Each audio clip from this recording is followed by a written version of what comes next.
Entonces, empiezo a grabar. Chicas, gracias por atender la solicitud de las 10:15, el meterse a Zoom. La tecnología como tal, bueno, es la gratuita. Entonces, ¿qué es lo que pasa? Cada 40 minutos me va a andar sacando esto. La idea es que yo genere otra nueva sala y los vuelvo a invitar para que cuando de repente, ¡pum!, me apague, saben que se tienen que es recomendable que se vuelvan a meter, ¿va? Sí. De todas maneras, todo está grabado para YouTube y pues qué padre que se metieron. Hay un incentivo. Desde partir de que empiezo a grabar hasta que se terminen, o sea, los videos de YouTube, yo me fijo quién va a estar y quién no va a estar para poderlo poner como en la parte de asistencia. ¿Ok? Sí, está bien. ¿Mandé? Como si alguien entra además de ustedes, me hacen una señal. Yo la estoy viendo, aquí veo la pantalla, pero por si no. Ok, ya están acostumbrados, digamos, que conmigo hemos visto lo que son las materias de economía y las materias de administración. Entonces, no, esta no es la excepción, también tengo programado para ustedes en Administración 4, pero la idea es que es en agosto, en septiembre. A lo mejor ya nos vemos físicamente. Ojalá. Ojalá que ya tengamos interacción física todos. Pero bueno, de mientras, en economía 2, la idea es una continuación de economía 1, en donde se acuerdan que estuvieron viendo algunos factores de producción, hicieron cuentas ahí, complicándose un poquito de cuántos iban a producir. Pues bueno, también esta materia lleva cuentas. Y, y en una evolución, porque yo sé que poco a poquito van a ir agarrando cada vez mejor esto. Pero el enfoque de esta parte va más enfocado a la microeconomía. ¿Ok? ¿Sí? Esta semana como tal nos vamos a meter con la teoría o con más bien ver la parte de cuestiones prácticas de la microeconomía, pero basados en la teoría que están viendo en las diapositivas, que seguramente si ya las vieron, pues prácticamente va a ser más fácil para un servidor, en vez de estar leyendo o algo similar, decir, mira, aquí aplica así, aquí aplica así, y a lo mejor sea una sesión más rápida y sobre todo más entendible, ¿no? Entonces, la idea es ver esto en esta primera semana, un poquito de teoría del mercado, y en la siguiente semana meternos de lleno. También en esta semana terminamos esta sesión con lo que es oferta-demanda en cuanto a curvatura. Hola, Isabel. Hola, buenos días. Buenos días, qué gusto verte, que no se habían visto ni por Zoom. No. Ay, No. muchachas, para la siguiente, tú tienes que organizar una, Isabel, para que se ¿Una junten. qué? ¿Una reunión? ¿Tú las puedes organizar? Me está hablando con amor. Tú tienes que organizarlas porque para Sí, que hacer la claro. sesión de Zoom. O le sabes, sí le sabes la tecnología, ¿no? Para poder hacer las reuniones. Más o menos. Entonces ahí está. Y si no, que Joana las haga, y si no, Laura también. Ay, maestro. Ahí, luego me mandan una grabación de cómo fue. Pero, o sea, sí, o normal, así. No, normal, yo les digo para que se vean, porque me dijiste que no se han visto desde entonces. Sí. Tal parece que tiene que llegar una materia como la mía para que se metan a Zoom. Sí. Pues ningún otro profe lo hace. Chispa, se me hace raro. Bueno, y me daba pena por la parte de que conectarme tan tarde con ustedes, a las 10. Me daba pena, pero bueno. Lo bueno es que ya estamos aquí. Esto está en YouTube, así que sonrían para la cámara, son para ustedes. Bueno. Okay. Chicas, decidí cambiar un poquito, no sé si estén de acuerdo o no, los puntajes de evaluación. Cuando les mandé las diapositivas, les mandé 60% desarrollo de actividades, 20% examen, y les había dejado 60-20, 20% entre casi, no es cierto, era 25 examen y 15% asistencia. Si lo hiciera rajatabla, a la mitad del grupo lo pongo con 8.5. ¿Sí? O sea, y sería como que la más alta ahí, las que se metieron ustedes con 10 o 9 o tal vez 8 que de ahí estuvieron más al tanto, pero aquellas que no tuvieron tecnología, las castigaría demasiado pensando de que sería 8.5, 8.7, 6, ¿no? Hacia abajo, ¿no? Entonces, para evitar eso, no sé si está bien o quieren compartamos o comentamos, que cambiemos un poquito el porcentaje. Si se dan cuenta, no suman 100%, suman 108%. ¿Qué significa? Digámoslo así, que si tú te estás metiendo a las asistencias y participación en clase virtual, digámoslo que los minutos que hayas estado de ahí en la sesión y gastando en el Wi-Fi o tu tiempo, de alguna manera se va recompensando con 8% que los podrás usar ya bien sea en tu examen o en tu desarrollo de actividades para completar calificación, ¿no? ¿Ok? Entonces haz de cuenta que si a lo mejor en tareas sacaste 50%, en el examen 30% y te vas con 80%, tal vez con ese 8% de la asistencia estando en tiempo y forma, pues estarías teniendo 88, por ejemplo. ¿Sí? Entonces es como un incentivo porque se animaron a meterse a Zoom y dos, porque pues están haciendo todo lo posible por estar. No significa que las otras personas no, pero a lo mejor ustedes están haciendo un esfuerzo adicional, ¿no? Ok. Pues sí, claro. Ok. Si por algo se llegan a desconectar, literal, lo puedo, como están todas las sesiones grabadas, pues será el porcentaje conforme a los minutos que estén, o etc. Hago una proporción. Sí, está bien. All right. Muy bien. Hacia a lo mejor, si le ve demasiado las actividades, pues bueno, ya me dicen. La idea es que no valga tanto el examen, porque pienso que hay personas que son muy dedicadas que a la hora de hacer un examen se ponen nerviosas y no les va tan bien. Aunque pensemos que un examen de estos está en línea y normalmente doy tiempo, entonces prácticamente es un cuestionario porque puedes ver las diapositivas, puedes hacer muchas cosas. El perrito, no te preocupes. He visto cosas más complicadas que lo del perrito. ¿Sí? No. Me han llegado, por ejemplo, las parejas atrás y que no sé qué. En paños. Todo lo que ha salido en memes me ha pasado ya en Zoom. Entonces, entonces, no te preocupes por eso. Ok, entonces, suman todo 108%.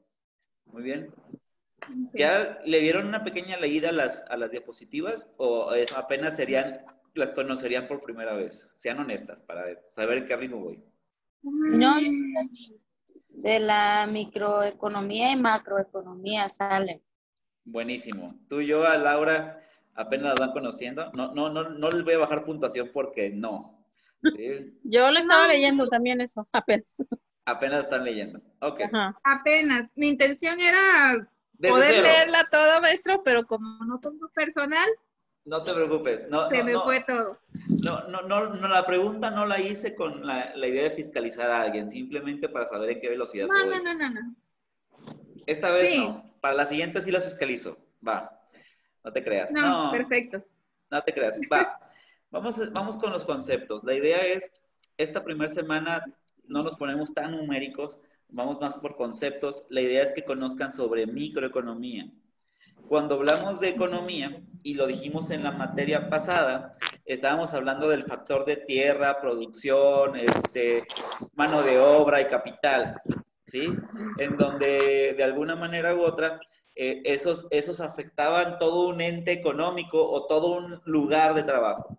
Si estamos hablando de microeconomía, son esos mismos factores, pero desde una parte más chiquita, en donde a lo mejor de alguna manera el agente microeconómico es simplemente, por ejemplo, una empresa. Un agente microeconómico puede ser la sucursal 323 del Oxxo, ¿sí? En donde tienes tierra, el lugar en donde está, capital, en la inversión que necesitas para estar, trabajo, el número de personas que están ahí y tierra, capital, trabajo y me falta una. Producción, pues lo que ustedes hacen. Vaya, esos 4 factores en una empresa, por chiquita o sea, a nivel chiquito, se le llama agente microeconómico. ¿Sí? O sea que cuando hablemos de economía, se van a separar por microeconomía y macroeconomía. Quiero que se imaginen ustedes que estuviéramos hablando de pequeños. Imagínate que la microeconomía es un circulito chiquito, que son las empresas o los consumidores de esa empresa, o todos los agentes, o todos los que están ahí relacionados en la compra y venta en esa empresa. ¿Ok? Y si le sumaras muchos circulitos chiquitos, hicieras un agente macroeconómico. ¿Sí? Como esa pelota que está dentro de esa pelota grande, varias pelotitas chiquitas. Así funciona. En donde, por ejemplo, un agente macroeconómico es un país completo, por ejemplo. O sea, por ejemplo, decís, oye, ¿cómo está la economía mexicana? No, pues está fregona. Si está fregona, significa que toda la suma de todos los agentes microeconómicos hicieron bien su chamba en tierra, capital y trabajo, de tal suerte que la macroeconomía está bien. Pero si los agentes microeconómicos dejan de producir a nivel de competitividad, es en ese momento en donde un país puede verse mermado. Entonces, por ejemplo, al día de mañana, si alguien está culpando al presidente, culpando al gobierno, culpando al ayuntamiento o algo así, simplemente sepan que ellos lo único que se encargan es de regular los agentes microeconómicos. Si las empresas dejan de invertir o dejan de producir o dejan de tener algo de capital, se ven afectadas. Si empiezan a producir eso, aunque el presidente, gobernador o el ayuntamiento sean malos, pero si las empresas producen, ¡pum!, se va para arriba. ¿Me doy a entender? Es por eso que, por ejemplo, que tanto criticamos a Trump y etc., etc., a pesar de Trump, Estados Unidos sigue produciendo. A pesar de cualquier presidente que ustedes digan, el país sigue produciendo. Y por mejor que sea tal presidente, necesita de las condiciones microeconómicas de un lugar para que funcione. ¿Sí? Entonces, ya con esto, con esta pequeña explicación, ya el día de mañana dejamos de culpar a un gobierno solamente por todo lo que sucede. Ojo, ellos son responsables de ciertas acciones o ciertas regulaciones para que el mercado pueda caminar. Pero los agentes somos los que de alguna manera le damos potencia a esa economía.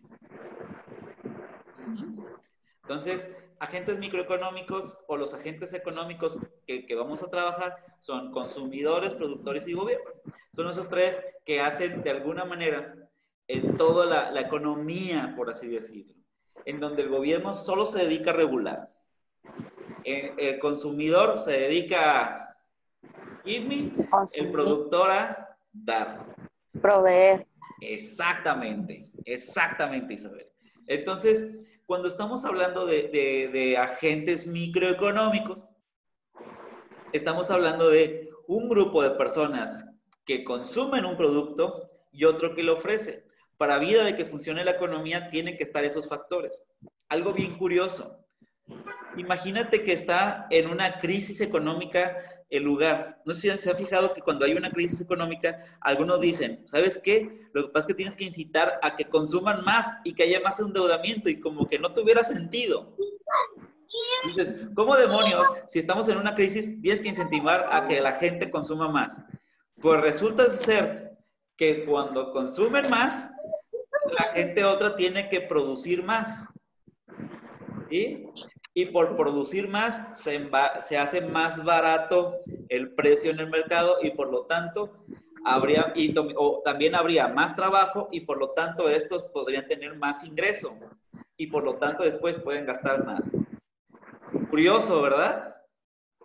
Sí. Entonces, estamos hablando de que muchas veces, por ejemplo, cuando lo entiendes a nivel negocios, hay veces que el endeudamiento puede ser positivo para tu negocio.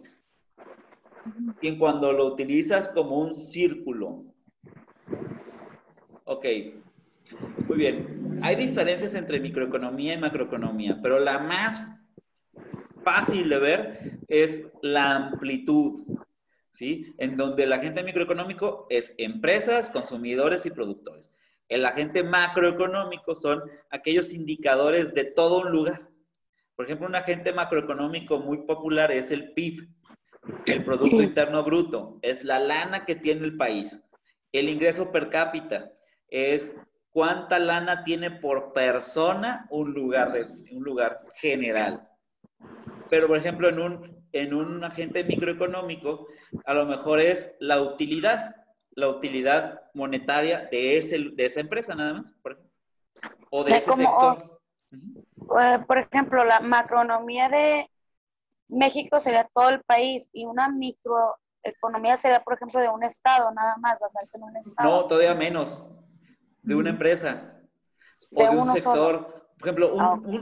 una taquería es un agente microeconómico. Ok. O sea, no sé, si tú eres agiotista, eres un agente microeconómico. Ok. Y todo depende de hay un juego que a mí me gusta que lo explica muy bien, pero no es muy popular, se llama Agrario, en donde eres una bolita y vas comiéndote hasta estar haciendo más grande, como tipo Snake, como el Ah, de, o más bien como el de tipo de serpientes, que te va haciendo más grande, más grande, más grande, más grande. ok, ok. Algo así, en donde, por ejemplo, la empresa entre más grande sea, más participación económica tiene de un lugar. ¿Sí? A tal grado de que hay algunas empresas que parecen agentes macroeconómicos más que microeconómicos, pero se les define microeconómicos. Por ejemplo, Google. Imagínate que aquí hubiera salido en Colima Google. Pues no manches, tiene más dinero que el mismo estado de Colima. ¿Sí? Por definición entra microeconómico, pero pues en realidad lo que hace sí afecta más en la economía que incluso que un estado. Así de cañón. El que tiene dinero manda en un lugar. Nos guste o no. Sí, claro. Entonces, por ejemplo, un Carlos Slim, y lo platicamos en otra materia, un Carlos Slim, si se va, dice, ¿sabes qué? No me gusta lo que está pasando en México, me voy a Noruega. De verdad le va mal a México, porque estamos hablando de que tiene un montón de lana y un montón de movimiento. Entonces, él es un agente que parece macroeconómico, sus decisiones importan mucho para el país. Al final del camino la base es tierra, trabajo, capital y tierra, producción, trabajo y capital. O sea, esas son la base, pero ya bien sea chiquito o a grande, nada más lo pones en un contexto. Y la primera actividad en realidad es simplemente definir esos elementos, en donde a lo mejor me diga, ¿sabes qué? El agente microeconómico son las empresas, los consumidores y un gobierno que los regula a través de, a lo mejor, indicadores de una empresa, por ejemplo, como la utilidad o como las ventas o como la producción de un lugar, ¿sí? Versus un agente macroeconómico que ya estás hablando de la producción de todo un ente, de todo un país, de todo un estado, de todo un municipio, en donde son diferentes sectores. Por ejemplo, cuando estás hablando de un estado, estás hablando de la suma de un montón de sectores empresariales, no solamente de la construcción, sino también de servicios, sino también de varios, ¿no? Sí. Muy bien. Hasta aquí. ¿Alguna ansiedad, chicas? ¿No? Lo de la actividad es como yo, donde, o algún ejemplo que yo le pueda dar de microeconomía. De agente microeconómico a agente macroeconómico. Perfecto también. Ok. Puedes basarte casi en la conversación, en lo que he estado comentando ahorita, como para poderte ir a un rumbo. No tienes que poner forzosamente la taquería, puedes poner cualquier negocio que sea y vas por agente microeconómico. Sí. Y puedes poner cualquier estado, cualquier lugar o cualquier país que sea y sus indicadores, y también ya con eso estás definiendo, estás viendo los agentes macroeconómicos. Te lo puse que afecten tu trabajo, pero estoy pensando que como todas son del mismo sector, mejor sí, invéntense claro. Uno que no sea del mismo sector para que hayan diferentes, ¿no? Sí, sí, sí. Para que no sea todo retail. Retail ya todos a la fácil, ¿no? Cámbiala, tortas, cámbialo, cualquier jardinería, no sé.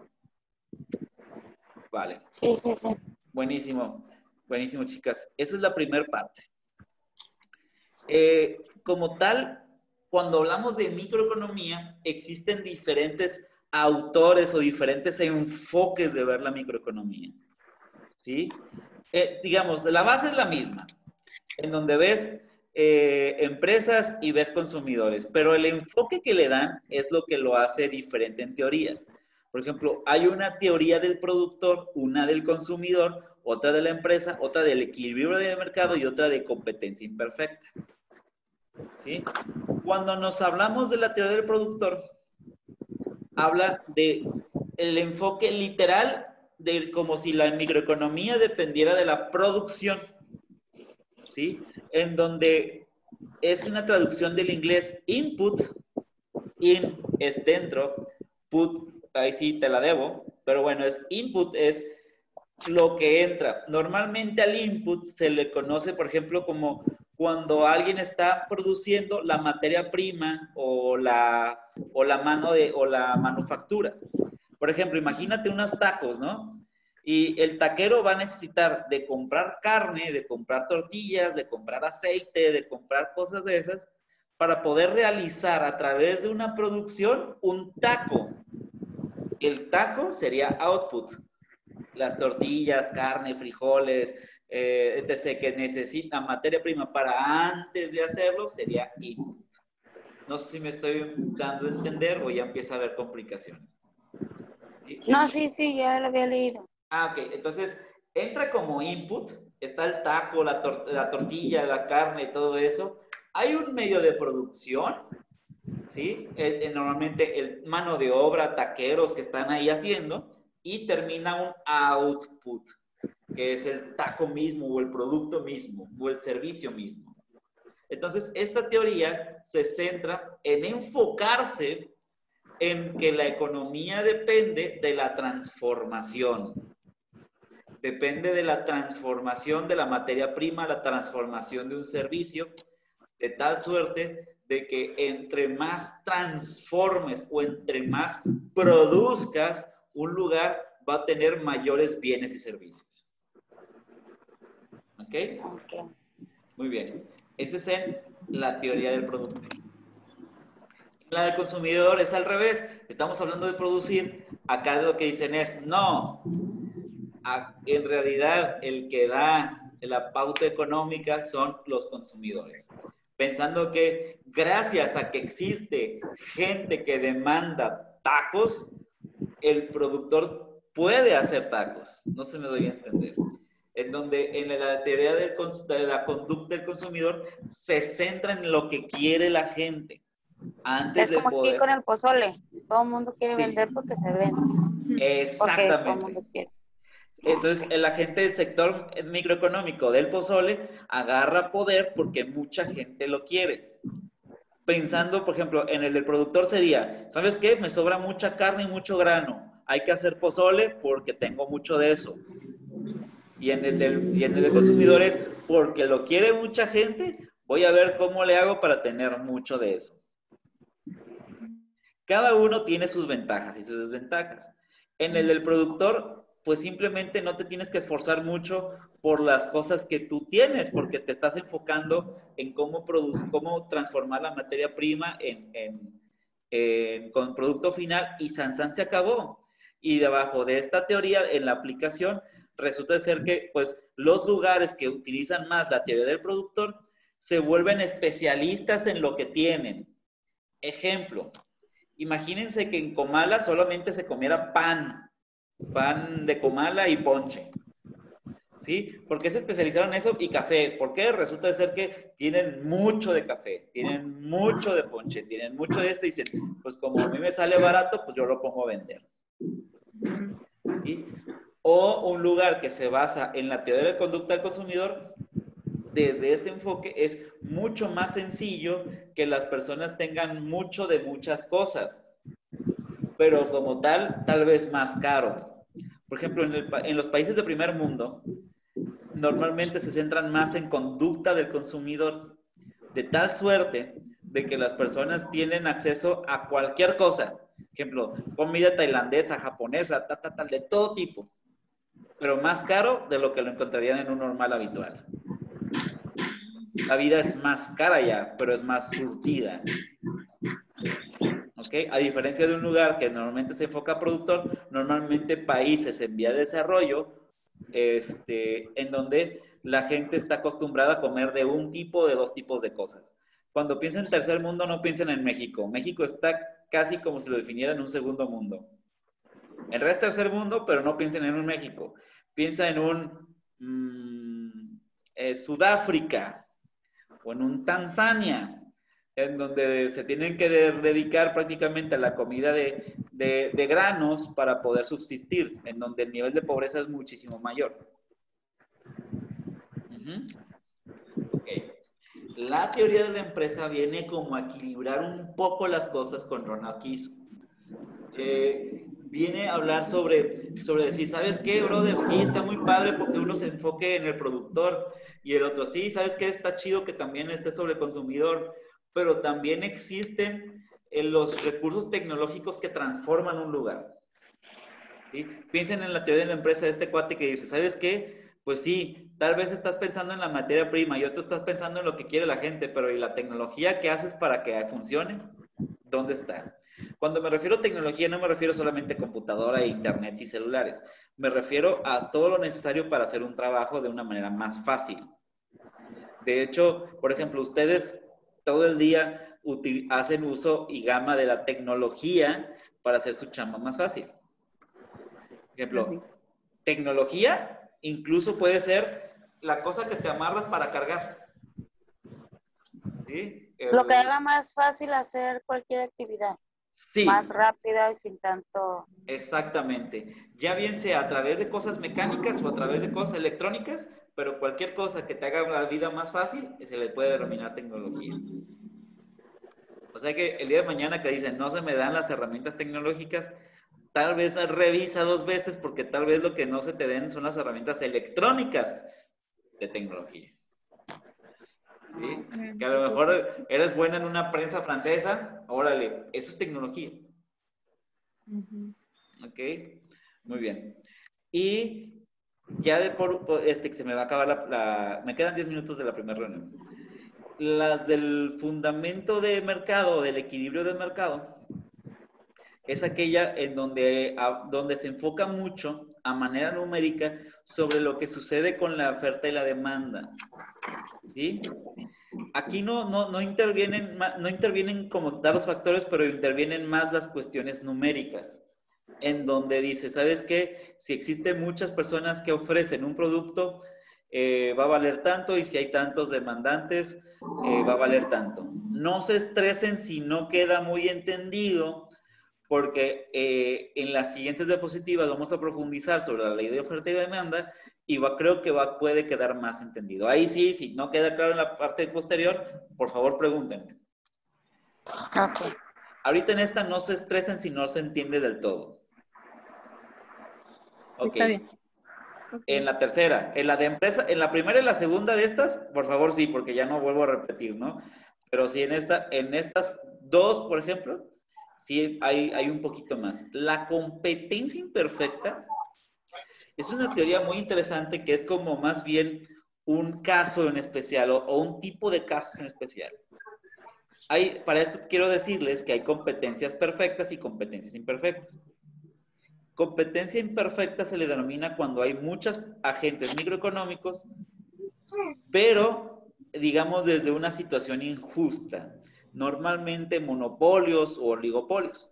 Por ejemplo, a Joana se le ocurre hacer una agencia de préstamos, ¿sí? Pero resulta ser que en cuanto la pone se da cuenta de que hay unas leyes que son prácticamente imposibles con su economía y que hay una serie de regulaciones y que simplemente no puede, ¿no? Porque hay un montón de trabas. Poner un banco tienes un montón de trabas, no cualquiera lo puede poner. Entonces, estamos hablando de una situación de competencia imperfecta porque parece ser que algunos tienen unas ventajas competitivas frente a otros. ¿Sí? Ya ni les hablara de las tiendas de abarrotes, por ejemplo, ya sé que otro. Una situación de competencia imperfecta, por ejemplo, también se está sucediendo en el transporte, en taxis o en camiones. En donde No, las motitos. O están entrando las mototaxis o los Uber, y resulta ser que todavía existen regulaciones en donde dicen, ¿sabes qué? Habrá que ver porque no puedes entrar bien así. Y entonces ellos han tenido que cambiar de una situación de competencia imperfecta hacia una de competencia perfecta. en donde antes tenías que ser una concesión de taxi y tenías que ser políticamente adecuado para las personas que están para vía de poder tener una concesión de taxi. ¿Sí? Tan es así que hubo hasta sindicalismos en las concesiones de taxis, en donde ciertas personas tenían más derechos que otros, etc, etc. Todas esas situaciones de injusticias económicas entraron en la teoría de la competencia imperfecta, que en ocasiones existen fallos de competencia de tal suerte de que puede afectar también a una economía. ¿Y cómo la afecta? Así de fácil. Un monopolio es la más fácil. Telmex, ¿cuánto te cobraba de teléfono? Un ratón, ¿no? Por si no, Sí, por si las porque dudas. cobraban las llamadas y minutos y todo eso, ¿no? Correcto. Para que lo vayan sabiendo, México tenía uno de los sistemas telefónicos más caros del mundo. Sí, y era porque no tenía competencia. Todavía, es más, lo pueden encontrar, por ejemplo, en la paraestatal, que todavía es la Comisión Federal de Electricidad. No tiene competencia. No. Es una situación de competencia imperfecta. Porque a pesar que haya regulaciones ahorita que dicen, no, todo el mundo puede usar luz si lo produce él solo, a pesar de eso, existen una serie de trabas y trabucos de tal suerte que no todo el mundo lo puede hacer. Hasta hace poquito, la otra paraestatal, Pemex, sucedía así. Que de hecho, todavía, por ejemplo, Oxogas, todavía no está del todo liberado, ¿no? O sea, tiene que depender todavía de Pemex. Así es. Es como las otras gas, las Repsol y todas esas ya son independientes, ¿ah? Exactamente. Por ejemplo, ahí está sucediendo de que de una competencia imperfecta está empezando a haber una situación de Competencia competencia. perfecta. Exactamente. Cuando se denomina perfecta cuando todas las condiciones son idóneas para que todos se compitan por igual. Sí, Entonces, que no haya ninguna traba que los detenga a seguir. correcto. Correcto. ¿Ok? Correcto. Y nada más. Ya como segunda actividad, la idea es, se ubican lo que es el cuadro sinóptico, ¿no? Ya ves que poner en cuadritos, decir cada teoría una explicación. Ok, es literal. Agarrarte estas 4 teorías y ponerlas como en un esquema.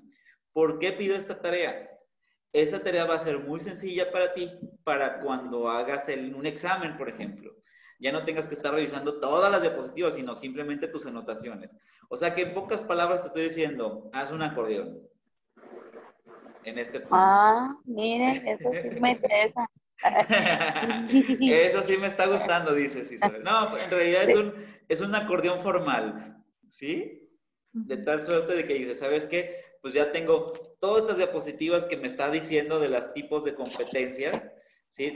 Perdón, de tipos de mercado, las tengo en una sola imagen. ¿Sí? Muy bien. Con mis palabras, etc., de tal suerte de que sepa que están entendidas. Ok. Entonces, como les había dicho, entonces los agentes microeconómicos son los que estudian una parte de las empresas. Pero también es importante saber el contexto de un agente económico del macro. El macro, en un agente económico del macro es el crecimiento económico. Por ejemplo, cuando me refiero a crecimiento económico o cuando nos referimos a crecimiento económico, estamos refiriéndonos a qué tanto un agente macroeconómico, o sea, un estado, un país, un municipio, estado, país, crece conforme el tiempo. ¿Sí? Por ejemplo, México, si nos ponemos en términos, por ejemplo, México, hay veces que, por ejemplo, lanzan noticias que dicen, México va a crecer 3%, o México va a crecer 1%, o este año México no va a crecer, o este año va a perder 1%. ¿Sí? Lo normal es que cualquier estado, cualquier país, crezca económicamente. ¿Qué es crecer económicamente? Por ejemplo, de ganar 100,000 pesos o de producir 100,000 pesos o producir 5 vasos en todo el país, el siguiente año produces 6.